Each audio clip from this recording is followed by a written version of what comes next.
আল্লাহ রাসূল সাল্লাল্লাহু আলাইহি ওয়াসাল্লাম তিনি বলছেন, তিন শ্রেণীর মানুষ কিয়ামতের দিন আমার থেকে সবচেয়ে দূরে অবস্থান করবে। কয় শ্রেণীর? ইসলাম এমন একটি জীবন ব্যবস্থার নাম যেখানে প্রশ্ন করলে এমন কোনো বিষয় নাই যে উত্তর পাওয়া যায় না। কয় শ্রেণীর প্রতি? সবাই বলেন। তিন শ্রেণীর প্রতি কার গজব? আল্লাহ রাসূলের গজব, অভিশাপ এবং নবীজির থেকে সবচাইতে বেশি দূরে থাকবে তিন শ্রেণীর মানুষ। কয় শ্রেণীর? তিন শ্রেণীর। এক নম্বর, আল্লাহ রাসূল সাল্লাল্লাহু আলাইহি ওয়াসাল্লাম বলছেন, আস-সারসারুনা ওয়াল মুতাশাদ্দিকুনা ওয়াল মুতাফাইয়িকুন। যেই সমস্ত মানুষগুলা, এক নম্বর যাদের সম্পর্কে নবীজি সাল্লাল্লাহু আলাইহি ওয়াসাল্লাম বললেন, এক নম্বরে ওই মানুষগুলো হবে বাসাল, কোনো প্রয়োজন নাই, কোনো কিছু নাই, কিন্তু নিজের মুখ দিয়ে ভর ভর ভর ভর করে কথা বলতেই থাকবে, কথা বলতেই থাকবে, কোনো প্রয়োজন নাই, তারপরেও খালি বকতেই থাকবে, বকতেই থাকবে, বকতেই থাকবে।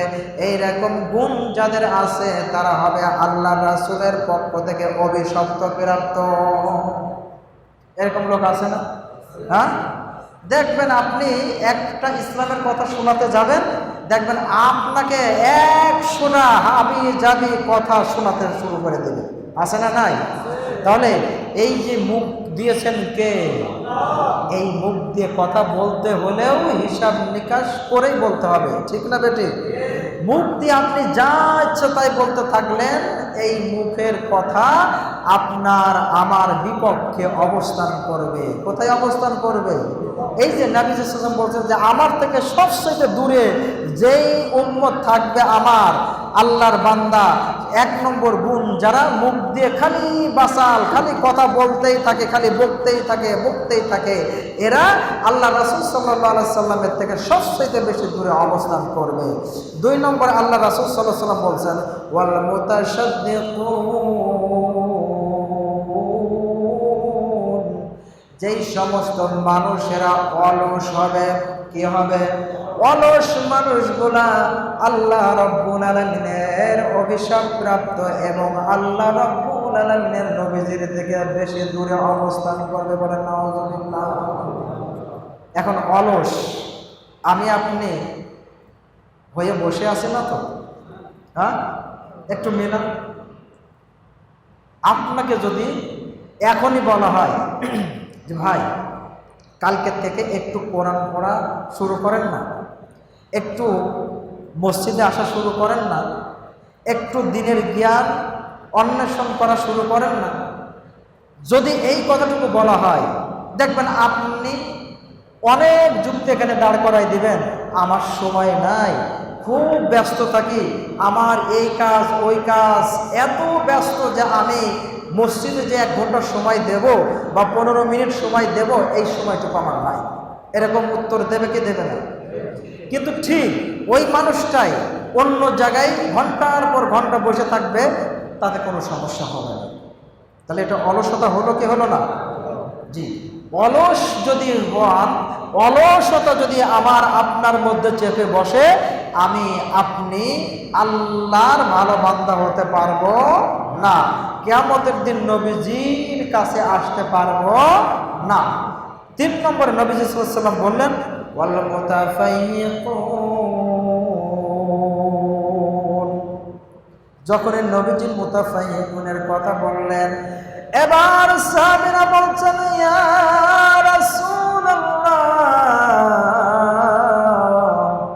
নবী গো, আমরা তো সারসারুনা ওয়াল মুতাশাদ্দিকুনা চিনতে পারলাম, বুঝতে পারলাম, কিন্তু আল মুতাফাইয়িকুন কারা? এরা কোন শ্রেণীর মানুষ, এদের কোন গুণ বিশিষ্ট মানুষ, এটা তো আমরা বুঝতে পারলাম না, আমাদেরকে একটু বুঝাই দিন। আল্লাহর নবীজি সাল্লাল্লাহু আলাইহি ওয়াসাল্লাম বলেন, ও সাহাবীরা শুনে নাও, শুনে নাও, শুনে রাখো, আল মুতাফাইয়িকুনা ওয়াল মুতাকাব্বিরুন, যত অহংকারী ব্যক্তি, এই অহংকারী ব্যক্তিরাই হলো আল মুতাফাইকুন।